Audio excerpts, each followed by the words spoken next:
This video will guide you through what's new with the enhanced rebuild performance in this version of the application.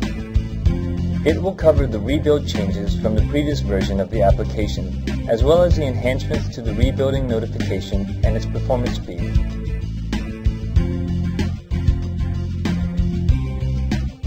A dialog box is now displayed to choose to rebuild inspections created in previous versions of the application with the current version of the application.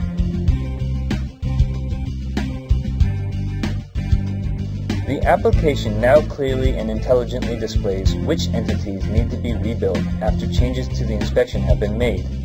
A change to the tolerance value shows that a section and a whole deviation entity need to be rebuilt.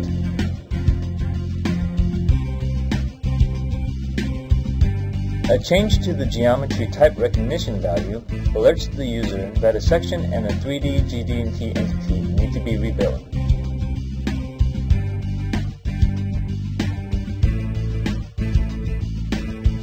The speed of the rebuild function has also been greatly enhanced.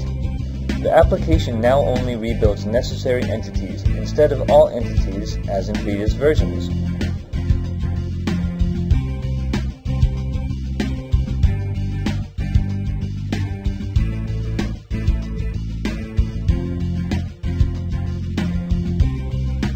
Visit Rapidform.com for more information.